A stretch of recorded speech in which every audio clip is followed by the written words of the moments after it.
Well, good evening, everyone. And can I say what a fantastic turnout we have for this year's 4th Women in Construction Awards ceremony.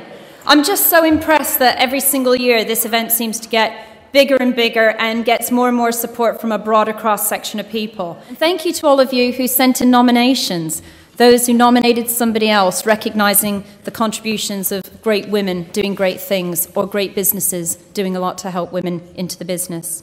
My personal experience was that I applied through Waits Direct. Their training scheme I thought was second to none, and I've had brilliant training and mentoring throughout my trainee period.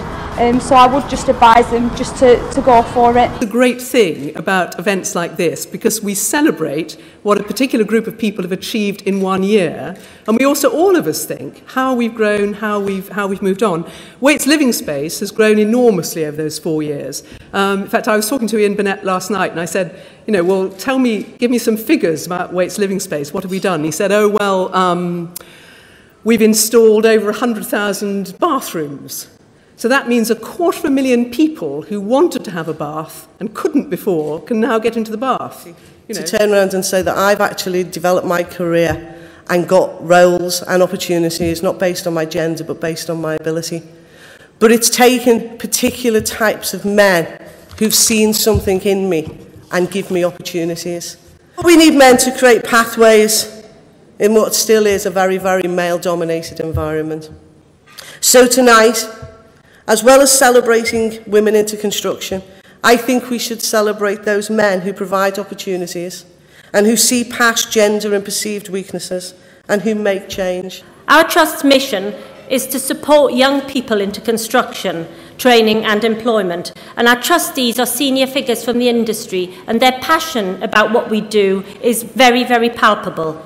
We focus on removing barriers such as financial need, awareness and understanding, and we all know that young people don't understand what construction is about. We all know that they think it's plumbing and bricklaying and very little more, and at the professions there's only architecture. There are more things than that, and we need to enable young people to understand that. Nights like tonight, though, are not easily put together, and they're not inexpensively put together, and they wouldn't happen if it wasn't for the generous support, both in cash and in kind, and in connections, and in terms of intellectual input and effort of many of the people who make up our sponsor team. As a leading professional body, our role is to give access to our professional career within the built environment.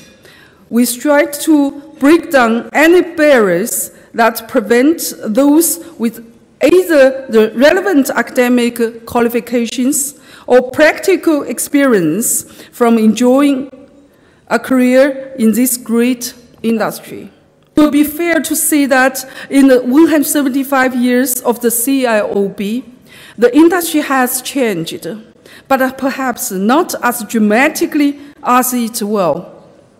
We are at the beginning of a green revolution, and it is likely it won't be the only one. Thank you very much.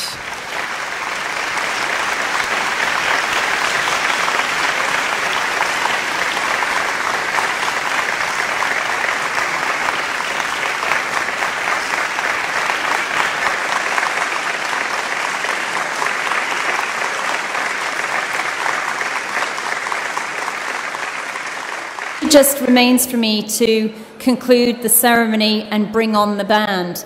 And in concluding the ceremony, I would just like to say congratulations to everybody who's been nominated tonight, all the winners, and to all of you who've supported this event from its inception. I think, like Colette, I would love to see this event as a means to an end, whilst we support and challenge the industry to create more opportunities for women and for others. And in support of that, I'd like to see many of you on the dance floor shaking it a little, just to show that we can in this industry. So thank you to all our sponsors, thank you to all of you, thank you to Excel and all the magazines that have supported this evening, and enjoy the rest of the evening.